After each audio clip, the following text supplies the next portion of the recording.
Merhabalar, bugünkü videoda daha önce teknik çizimini gösterdiğim, bloggerlardan giymeyen kalmadığı bu sezonun çok trend bir bluzunun hem kalıbını vereceğim hem de dikimini paylaşacağım.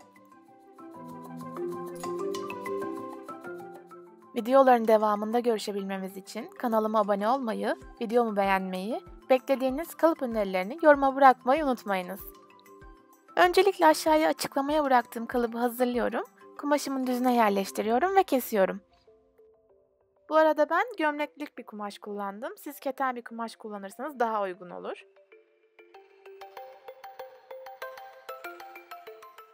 Ben kalıbı hazırlarken dikiş payı vermiştim. Kalıp hazırlama ve dikiş payı verme videolarımı kanalımda bulabilirsiniz.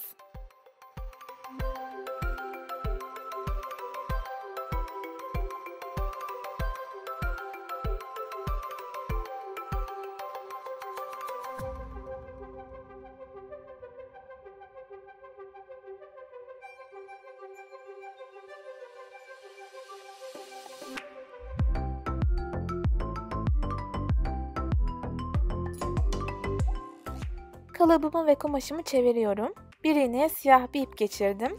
Kalıbımı takip ederek pensleri bu iple tel atarak çizeceğim.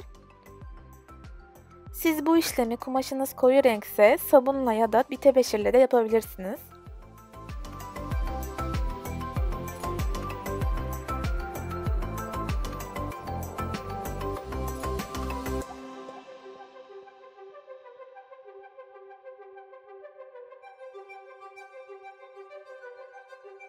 Tüm pensler bittikten sonra kalıbımı çıkardım ve pensleri iğneyle kapatıyorum.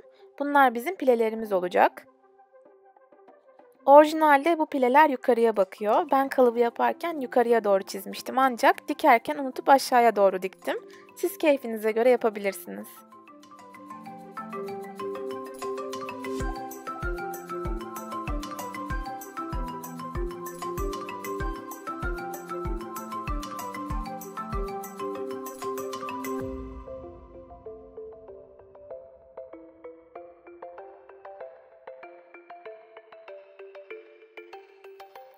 İğnelediğim pilelerimi yönleri dışa bakacak şekilde dikiyorum ve tel iplerimi söküyorum.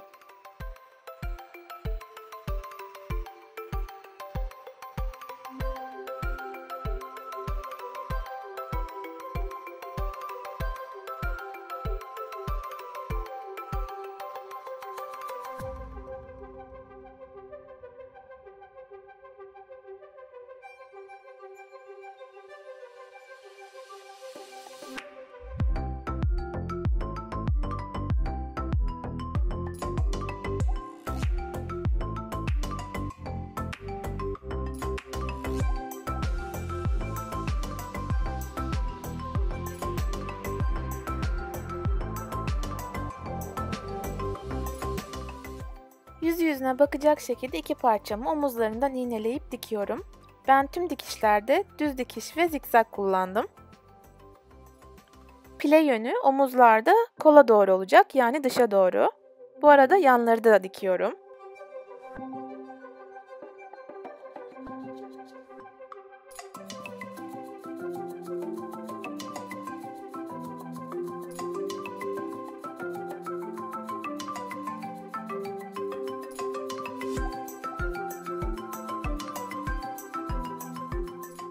Dikince bu şekilde gözükecek.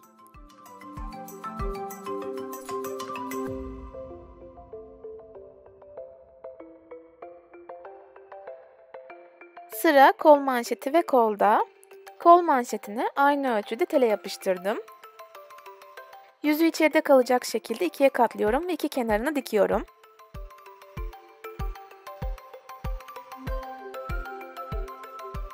Sıra şimdi kolda. Kolun yanlarını dikiyorum. Bu arada itiraf etmem gerekiyor ki bu yöntem birazcık beni zorladı. İleriki videolarda daha kolayını anlatacağım. İki parçanın da orta noktalarını işaretliyorum.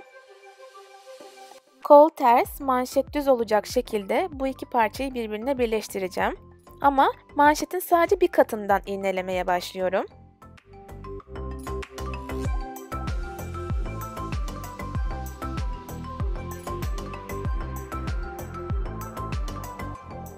İğnelediğim kısmı dikiyorum.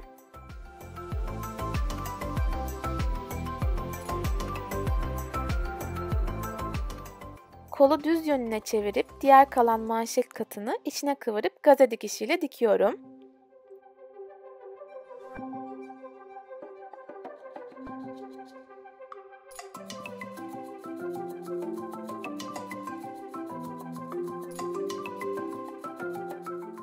Bu arada kolun iki kısmına da 2 tane pile yaptım. Mükemmel kameram çekmemiş ama burada azıcık belli. Manşetin uç kısımlarını üst üste 1 santim getirerek küçük bir dikiş atıyorum.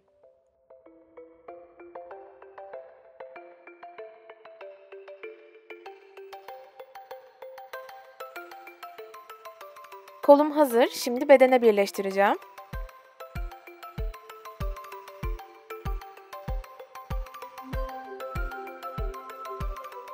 Bedenim ters, kolum düz iken iç içe geçiriyorum. Alt dikişten referans alarak tamamını iğneliyorum ve güzelce dikiyorum.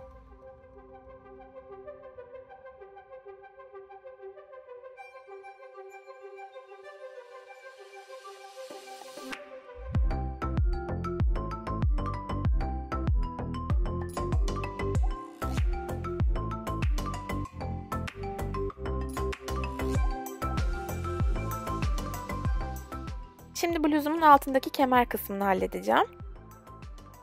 Önün ortasını ve arkasının ölçüsünü alıyorum. Yeni bir parça hazırlıyorum. Bu parçanın eni 24 santim olacak. Boyu da az önce ölçtüğümüz ölçü artı dikiş payı olacak. Bu parçayı bedenime yüzü yüzüne bakacak şekilde iğneliyorum. İğnelediğim yeri 1 santimden güzelce dikiyorum.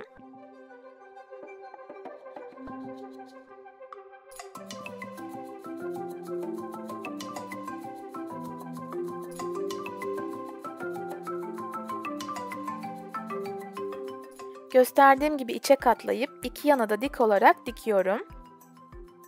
Keşke kolda da bu yöntemi kullansaydım.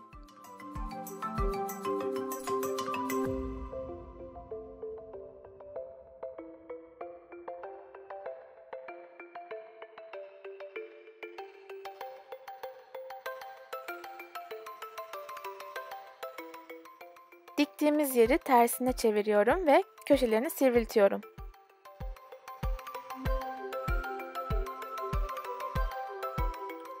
Üstteki dikilmemiş kısmı içeri 2 santim kıvırarak iğneliyorum. Burayı da çima dikişiyle birleştireceğim.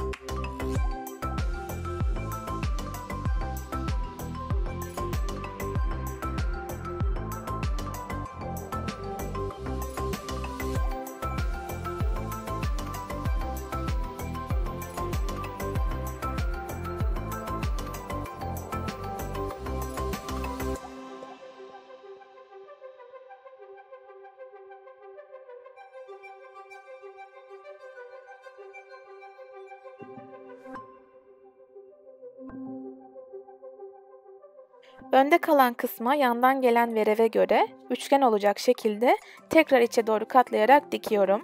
O asimetrik görüntüyü bu şekilde sağlıyorum.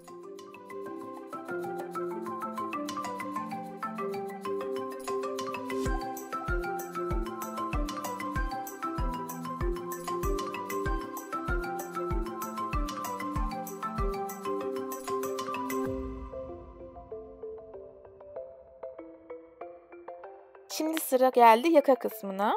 Yakayı mezurayı döndürerek güzelce ölçüyorum. Lastiğimin enini de ölçüyorum. Lastiğimin boyunu omzumdan kol altıma çapraz rastgele ölçerek belirledim. Benimki 40 santim. Bir parça kestim. Parçamın uzunluğu yakamın ölçüsü artı 4 santim.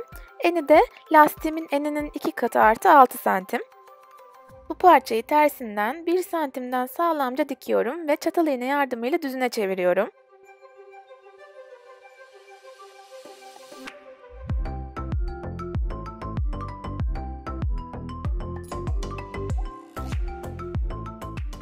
Bu parçayı bluzuma gösterdiğim gibi dikiyorum ama ucu açık kalacak.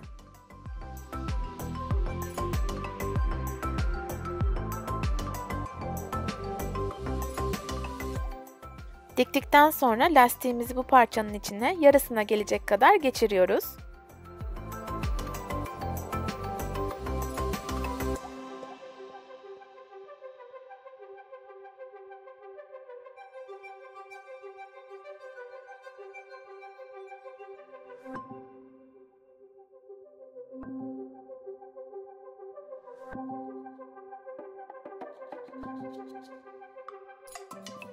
Yarısına gelince dışarıdan bir iğne yardımıyla lastiğimi oraya sabitliyorum. Daha sonra da oraya dikiyorum.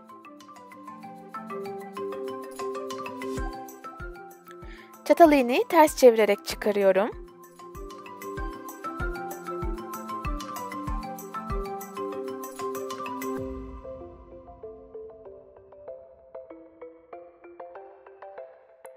Lastiğin diğer ucunu da kol altındaki kısmı iğneleyip dikiyorum. Kalan iki ucu da içte kalacak şekilde birbirine dikiyorum. Şimdi diktiğim iki ucu da bedenime güzelce sabitliyorum.